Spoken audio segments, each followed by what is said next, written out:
Imagine você estar numa situação de aflição, de perigo, ou preso, como estão os católicos chineses, né?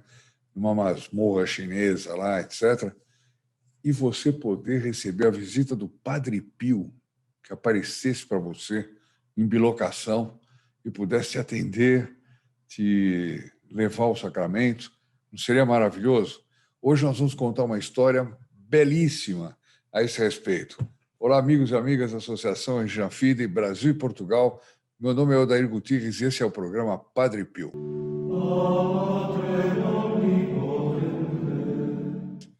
A história que eu vou contar é uma história que nós já contamos há algum tempo atrás, só que agora tem muito mais detalhes, e cada vez, assim são as histórias do Padre Pio. Os fenômenos de bilocação do Padre Pio eram impressionantes. E a gente, cada vez que lê um outro biógrafo, descobre uma coisinha que o anterior não falava e assim por diante. E é a respeito da visita que o cardeal Wyszynski, perdão, Mindzente, cardeal Mindzente, é exatamente o contrário. O cardeal József Mindzente, cardeal primaz da Hungria, né, que recebeu na prisão, essa visita que recebeu na prisão, na hora, por bilocação do Padre Pio. Mas eu vou, então, ler essa matéria, que vai direto no assunto, que foi tirado do La Nova Bússola Quotidiana. Então, diz assim: na festa do Imaculado Coração de Maria, sábado, 12 de junho de 2021, às 17 horas, Monsenhor Ferenc, e agora esse nome, Ferenc Xerhati, deve ser bispo auxiliar da Arquidiocese de Esztergom, Budapeste, celebrou a Santa Missa em súplica pela beatificação do venerado cardeal József Mindzente, que nasceu em 1892 e morreu em 1975. Vocês vão ver, a história desse cardeal é uma coisa impressionante. Pelo que eu conheço da história dele, ele é santo. E morreu em confessor da fé, etc. Bom, nós vamos ver aqui. A Santa Eucaristia foi celebrada em um lugar simbólico. Eles rezaram a missa num lugar simbólico, quer dizer, pedindo pela canonização do cardeal Mindzente. Que lugar era esse? A cela da prisão de Budapeste, durante anos lugar de detenção do então primaz da Hungria. Vale a pena recordar a memória desta vítima do regime comunista e testemunha de Cristo nos tempos do totalitarismo cristão. József nasceu em 29 de março de 1892. Em 3 de março de 1944, foi nomeado bispo de Veszprém. Eu acho que as pronúncias aí, se algum húngaro estiver me ouvindo, vai achar horrível, né? E em 2 de outubro de 1945, foi promovido a arcebispo de Esztergom e primaz da Hungria. O Papa Pio XII elevou ao cardinalato no consistório de 18 de fevereiro de 1946, dando-lhe como título a histórica Igreja Romana de Santo Stefano al Monticello. Em 26 de dezembro de 1948, ele foi preso, encarcerado, torturado, humilhado de todas as formas e até drogado pelas autoridades comunistas. Então, a gente, quando vocês ouviram falar que tem comunista bonzinho, não tem, não. Tem comunista que se faz de bonzinho. Mas logo, logo, na hora que ele tem tudo na mão, é terrível. É isso aqui, ó: tortura, cárcere, humilhação, drogas para obrigar a pessoa a confessar coisas que ele nem fez. É brutal, é brutal. Haja visto como é que está a Coreia do Norte, como é que é Cuba, China, etc, etc. Bom, todos os países são países comunistas e não tenhamos ilusões a esse respeito. Depois eu vou indicar no final um vídeo do Padre Pio falando sobre a questão do comunismo, para nós nos conscientizarmos disso em cada eleição. Eu não vou mais falar sobre isso, senão alguém vai dizer: senhor Odair, o senhor está falando de política no programa, como se nós fôssemos anjos, só vivemos a vida espiritual. Não, nós temos inimigos, sim, os inimigos são contra a igreja, são contra as leis de Deus, favorecem toda a destruição dos princípios morais cristãos. Eu não vou falar mal? Claro que vou. Tenha paciência. Eu até peço que não me digam isso nos comentários, porque não tem sentido. Não tem sentido. Né? O católico é, antes de tudo, militante, tá certo? Então, nós somos a igreja militante, ou seja, nós temos que militar em defesa da fé, portanto, militar contra aqueles que são contra a nossa fé. Essa que é a verdade. Bom, então, em 26 de dezembro de 1948, ele foi preso, encarcerado, torturado, humilhado de todas as formas e até drogado pelas autoridades locais. Desse modo, seus algozes conseguiram forçá-lo a confessar que havia conspirado contra o regime, quer dizer, drogaram ele de tal forma que ele ficou fisicamente exausto, né? E ele assinou a acusação de conspiração com o objetivo de derrubar o governo. Na verdade, ele queria, não que ele tivesse conspirado, porque os comunistas aí imputavam a ele um crime que, na verdade, não é crime, né? Porque uma pessoa que é um católico, sobretudo o primaz da Hungria, ele podia, sim, conspirar, lutar, fazer de tudo que fosse possível para livrar o país, a Hungria católica, do comunismo. Claro que podia. Mas fizeram ele assinar. Mas ele teve a clareza de colocar as iniciais CF, depois da assinatura dele, então, que é coactus feti, isso é, fui forçado. Olha aqui que eu acho maravilhoso, né? Quando um católico é esperto. Porque tem muito católico que acha que ser católico é ser boboca. Não é, não. No Evangelho, Nosso Senhor reclama que os maus têm a astúcia da serpente, né? E os bons têm a bondade dos pombos, né? Eles têm que ter as duas coisas, né? Nós temos que ter a astúcia da serpente e a mansidão de um pombo, né? Mas temos que ser astutos. Após um julgamento simulado, claro, tudo assim no regime comunista, né? Após um julgamento simulado em 1949, ele foi condenado à prisão perpétua. Prisão perpétua. Tá? Não é por menos, não. Para essa gente não tem habeas corpus, para essa gente não tem nada. Para essa gente não se alivia nada. Essa gente não alivia nada. Para quem é católico, para quem é santo, então nem se diga. Por 8 anos, ele permaneceu na prisão e em prisão domiciliar. A detenção e o tratamento reservado ao primaz da Hungria chocaram a opinião pública ocidental e foram mais uma prova do caráter antirreligioso e desumano dos regimes comunistas. Mas, durante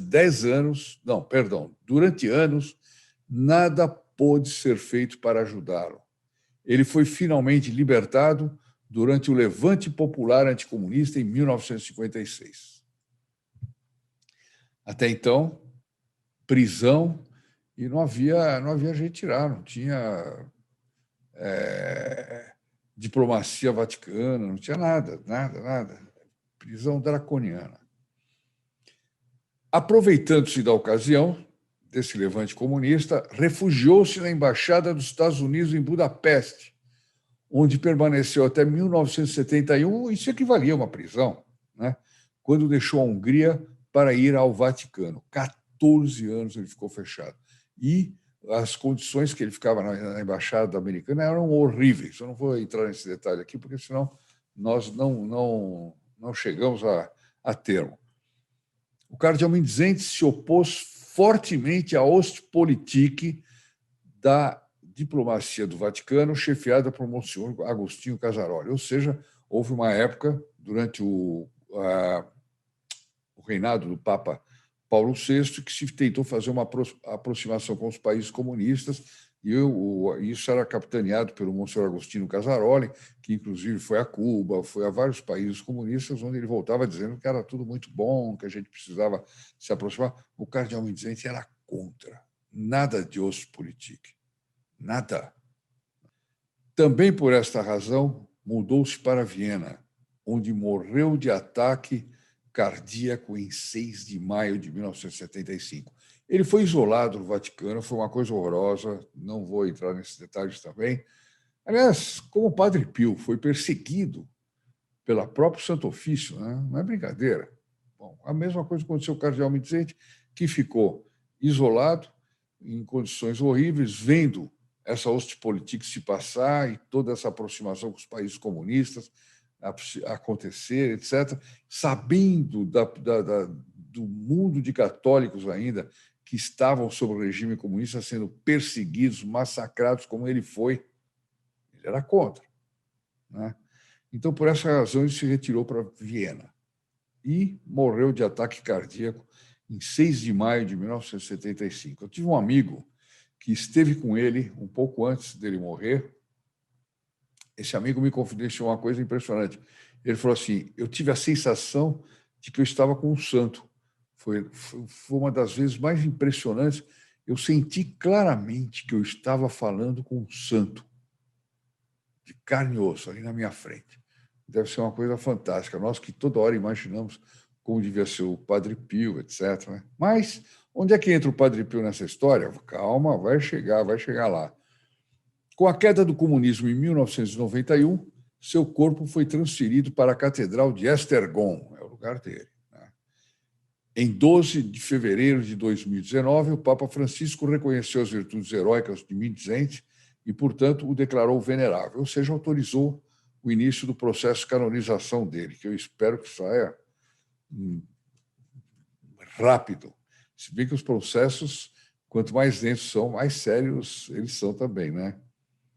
Nem todos sabem que a cela do cardeal Mindszenty, a cela na Hungria, dos primeiros 8 anos que ele passou, torturado, e vocês vão ver aqui que era torturado diariamente. A cela dele foi palco de um acontecimento extraordinário, a bilocação de São Pio de Pietrelcina. Então, nesse dia que foi rezada essa missa especial, no dia 11, na cela do cardeal Mindszenty, essa era a cela em que ele foi visitado pelo Padre Pio em bilocação. Olha que maravilha, que maravilha. O fato é contado por Stefano Campanella, diretor da telerádio Padre Pio, no livro Padre Pio, Sua Igreja, Seus Lugares, entre devoção, história e obras de arte, que narra as memórias do colaborador próximo do Santo Padre Pio, Angelo Battisti. Aqui está a história. Então, aqui ele vai narrar a narração do Campanella, né? Exatamente. O comendador Angelo Battisti, que trabalhou no Vaticano, soube confidencialmente de um padre em Budapeste, um padre, portanto, que nesses 8 anos de prisão e tortura, o cardeal Mindszenty foi visitado pelo Padre Pio, que levava para sua cela o que ele precisava para celebrar a Santa Missa e ajudava como um simples coroinha, para que o cardeal rezasse a missa, certo? Então, foi um padre que contou isso confidencialmente para o comendador Angelo Battisti. Bom, depois da missa, parava para conversar um pouco com ele e depois desaparecia com o que havia trazido. Uma coisa totalmente sobrenatural e difícil da gente absorver, né? Porque nós não temos fé suficiente para absorver isso assim, sem fazer muito raciocínio, imaginar por que era o fenômeno, etc, etc. Por isso que eu dei todo esse histórico antes, para a gente entender de que situação se tratava. O mesmo padre de Budapeste, esse que confidenciou ao Battisti, né, pediu que Battisti, que se tornara administrador da Casa Sollievo della Sofferenza, que falasse com o Padre Pio e pedisse a confirmação. Ora, então esse padre de Budapeste disse: olha, já que o senhor agora, quando eu lhe confidenciei isso, o senhor estava no Vaticano, agora o senhor está aí, do lado do Padre Pio, na Casa do Sollievo della Sofferenza. Então pergunta para ele, confirma com ele se ele realmente ia visitar o cardeal Mindszenty. Então Battisti, comendador da Santa Sé, ficou chocado com o que soube e queria atender, ao mesmo tempo, o pedido do seu confidente, né? quer dizer, do padre. Mas, quando se encontrou posteriormente com o Padre Pio, não se atreveu a mencionar o assunto, por medo de ser expulso em meio a ásperas palavras. O Padre Pio, tudo que dizia a respeito aos dons dele, à santidade, tudo que agredia a humildade dele, ele era áspero, era duro, ele não permitia. Impressionante isso aqui. E o Batiste falou, como é que eu vou perguntar isso para ele? Vou perguntar, o senhor estava lá em bilocação? Ele vai ficar... vai me pegar pesado. Esse medo se renovava em cada encontro, fazendo-o esquecer de fazer a pergunta, sempre deixada para o final da entrevista. Ele ia deixando para ver se encontrava um momento de falar para o Padre Pio, o senhor estava em bilocação lá em Esztergom, claro, na Hungria, etc. Não, deixava para o final, ia embora, não perguntava. Até que, em uma noite de março de 1965, depois de ter abordado as questões relativas ao Hospital de São Giovanni Rotondo, apesar de não ter em mente o nome e a questão mendizente, Batiste perguntou a queima-roupa, padre, o cardeal mendizente reconheceu o Padre Pio? A pergunta está confusa mesmo, mas é assim, no original que está escrito é assim, né? Talvez ele tenha ficado nervoso, né? Quer dizer, ele perguntou assim, ou ele quis dizer, padre, o cardeal mendizente reconheceu Padre Pio, talvez até para tornar mais leve a pergunta, né? Para não dizer o senhor foi lá? Né? Então ele perguntou, reconheceu porque ele esteve em algum lugar em que estava o cardeal mendizente. Né?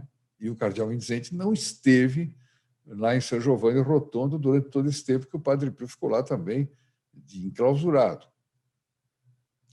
O frade se zangou e o tratou mal, Padre Pio, chamando-o de imbecil e idiota. O interlocutor defendeu-se.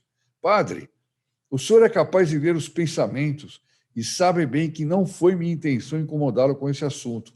Sabe que não sou movido pela curiosidade, mas que Deus, para a sua glória, nesse momento, colocou-me nos lábios o que eu queria pedir há muito tempo. Ou seja, senhor, veja o meu pensamento e veja a minha intenção. Eu não ia perguntar.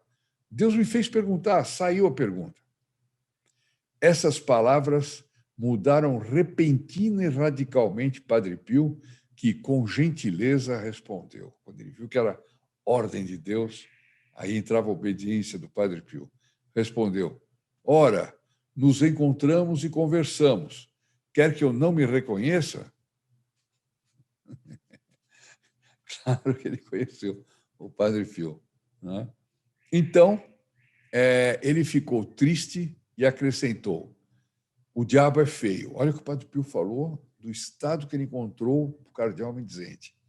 O diabo é feio, mas eles o tornaram mais feio do que o diabo. Quer dizer, tanto massacre fizeram contra ele, tanto sofrimento com um cardeal, um príncipe da igreja. É assim que os comunistas tratam um príncipe da igreja. É assim que os comunistas tratam a Igreja Católica, é assim que eles tratam o nosso Senhor Jesus Cristo, Nossa Senhora, etc, etc, etc. Por quê? Porque o comunismo ele é ateu por princípio. Então, ele não pode tolerar a religião que é a verdade por princípio. Né? E, depois de dizer, o diabo é feio, mas eles o tornaram mais feio do que o diabo. E concluiu, olha que bonito, lembrai-vos de rezar por esse grande confessor da fé que tanto sofreu pela igreja. É um confessor da fé. Existem os mártires, aqueles que morrem, né, para defender a Santa Igreja Católica. Existe o confessor da fé, aquele que é perseguido pela igreja. Isso é um título também que é uma coisa fantástica. Está aí, minha gente, uma história linda, bonita, né? De perseguição, de dificuldade, de milagre, de bilocação, de Padre Pio atuando em várias esferas. Né? Por isso que eu recomendo muito para vocês, eu até anotei aqui, eu recomendo muito para vocês um filme que nós temos aí no canal chamado Padre Pio, inimigo número 1 dos comunistas. Eu vou deixar aqui embaixo o link, mas verifiquem. É muito interessante para vocês verem que eu não exagerei nada no que eu disse. Vamos agora. E aí pode ser que alguém vai dizer lá que o Padre Pio falou de política, né? Mas, enfim, vocês vão ver como é que precisa falar assim. Quero, antes de terminar, lembrar que nós continuamos aqui nesse site padrepioemcadalar.com.br, distribuindo a foto do Padre Pio. A foto, se você não levar o Padre Pio para sua casa, você vai querer que ele apareça nos momentos difíceis, como ele apareceu para o cardeal Mendizente? Se nem a porta da sua casa você abre para ele, ou você só vai se lembrar dele na hora que precisar, ai, Padre Pio, me ajuda, etc. Não, começa abrindo as portas da sua casa. Você que está deixando para depois, você simplesmente está fazendo com que o Padre Pio fique lá fora tocando a campainha e você não dá bola. Não posso fazer uma comparação mais leve, porque é grátis, está benta, você vai receber pelo correio, você só precisa me dar seus dados aí, nome, endereço, CEP, etc., para que a gente possa mandar pelo correio, né? Então, não deixe de pedir lá. Bom, não esqueça de dar aqui, sempre eu erro, aqui, o seu like, né? Pedindo uma bênção especial do Padre Pio. E lembrando vocês que na descrição desse vídeo tem como você ser um filho protegido do Padre Pio. Mas preste atenção no recadinho que eu vou dar, logo depois. Então vamos lá, pessoal. Até a próxima. Salve Maria. Bom descanso a todos. Ave Maria, cheia de graça, o Senhor é convosco. Bendita sois vós entre as mulheres, e bendito é o fruto de vosso ventre, Jesus. Santa Maria, Mãe de Deus, rogai por nós, os pecadores, agora e na hora de nossa morte. Amém. In nome del Padre, del Figliolo e dello Spirito Santo, e così sia. Sia lodato Gesù e Maria, oggi e buonanotte a tutti. Lembre-se, o demônio não quer você como filho protegido do Padre Pio. Ele sente que isso enfraquece sua influência nefasta sobre você e sua família. E para te manter longe do Padre Pio, ele age através de muitas estratégias. Vamos revelar as 4 principais que já detectamos. Primeiro, depois de decidir-se por ser um filho protegido, ele provoca algum tipo de distração que lhe impede de fazer a inscrição naquele momento.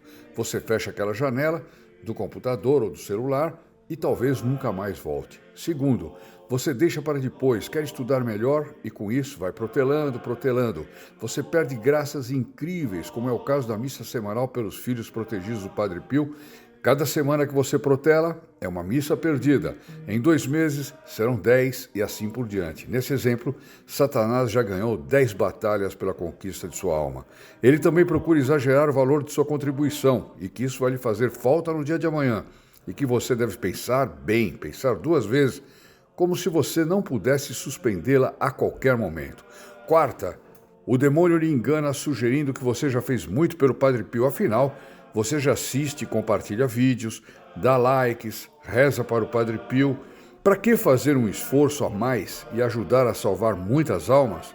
Salve a sua alma e pronto, ele lhe sussurra. Como resistir, como ter certezas, como começar logo a receber as graças concedidas aos filhos protegidos do Padre Pio? Peça ao seu anjo da guarda que lhe ajude a enfrentar essas tentações assim que elas aparecerem. Inscreva-se logo no grupo Filhos Protegidos do Padre Pio e testemunhe você mesmo o que acontecerá daí em diante. De segunda a sexta-feira, das 8 às 18 horas, ligue para esse telefone que está aparecendo na tela e surpreenda-se com tudo que vai acontecer durante essa chamada. O Padre Pio lhe convida e espera a sua chamada. Ligue agora, se você ainda não faz parte desse grupo abençoado.